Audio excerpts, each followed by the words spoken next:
Hi, I'm Gio. Thanks for joining us on Chi for Yourself TV. Studies have shown that an increasing number of adults are leaving the religion they were raised in as children. This includes a large number of Christians who've turned to yoga practice for spiritual fulfillment. Now, questions arise out of this decision. Is yoga practice a betrayal of the Christian faith? Can the two coexist? Our guest, Russill Paul, says they can, and he says each brings insights that can help the other. Russill Paul, our guest on Chi for Yourself. Russill, thanks for being with us today. Appreciate your taking the time. With such a highly charged spiritual and religious atmosphere in the world now, it's really fascinating to consider a link between Christianity and yogic spirituality, or yoga. Let's start with a working definition of yoga. How do you define yoga? I think the best language for that comes from the Bhagavad Gita. It says yoga is balance, yoga is union, yoga is equanimity. Those are some of the key terms that describe, let's say, but they're effective of the yogic experience. I think yoga essentially, for me at least, because it's what the word means in its root, is connectedness. And I think that's why it's so powerful, and people have gravitated towards it as a discipline. It's a way of getting connected. Spiritual insights often grow out of personal setbacks. You became an accomplished and well-known musician early in life, and like a lot of young guys, dedicated to your music, but an incident on a motorbike really changed your focus. Pick up the story from there. Yes, I think at that point, that was what woke me up, let's say, to the possibility of what happens if I were not able to play music, if I lost a hand, lost a part of my body that I needed to play an instrument. What meaning would life have for me without music? And that's what opened me up to asking deeper questions. Why am I here on this planet? And how do I make sense of my life being different from other people's? And I think that's what led me towards a monastery. Those people who don't see the possibility of connection in the two areas of Christianity and yoga might say that we're trying to join very different religions. Yoga is not a religion, but it does have its origins in religion, doesn't it? Yes, it does.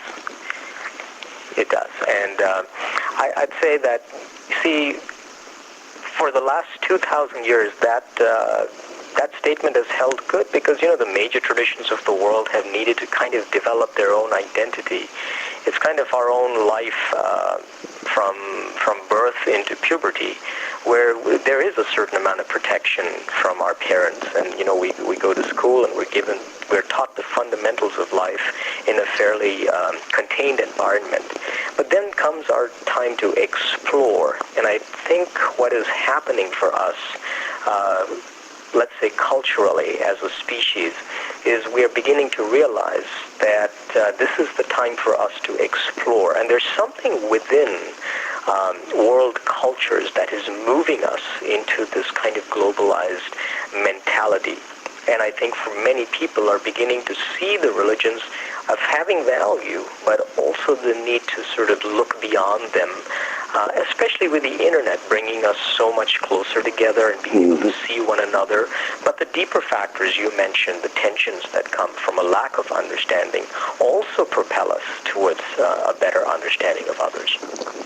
In Jesus in the Lotus, you say that yoga can answer needs in areas where Christianity falls short. How does that happen? Well, the reason I base my work on, at least this current work, is, see, again, I'm bringing up this 2,000-year-old history, which most religions have, and kind of are their formative years. Every tradition tends to have a kind of emphasis, or at least develop an emphasis. And we can say this might be how the divine has moved through them, but there's also a kind of cultural and circumstantial situation through which they develop a certain emphasis. And Christianity has developed its emphasis on the prophetic dimension, on the social dimension, on the communal dimension. And these are all very, very important. Christianity is a gift to the world. And because of its emphasis, it's developed tools, let's say, in these areas that others can benefit from.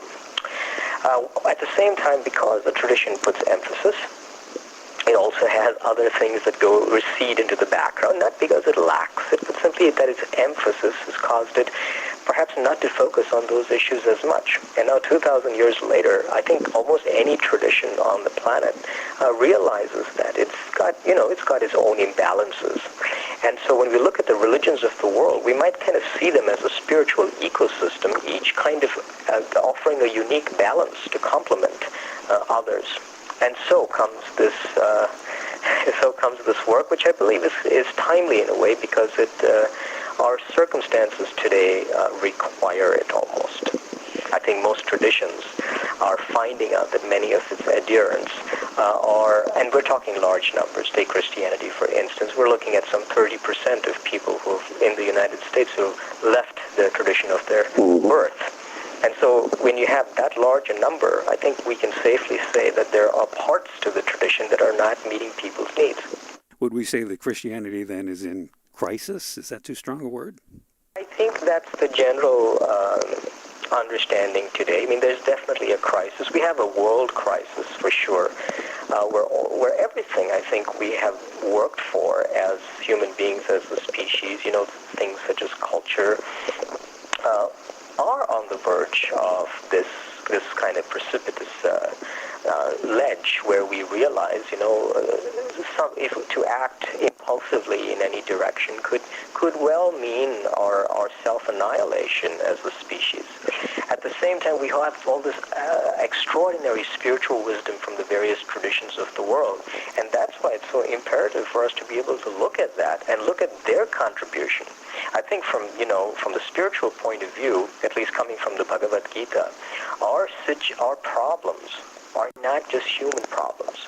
They are spiritual conditions in the form of human problems. To try to solve them purely on the human level alone, therefore, is really not the full solution. We have to look at its deeper spiritual conditions.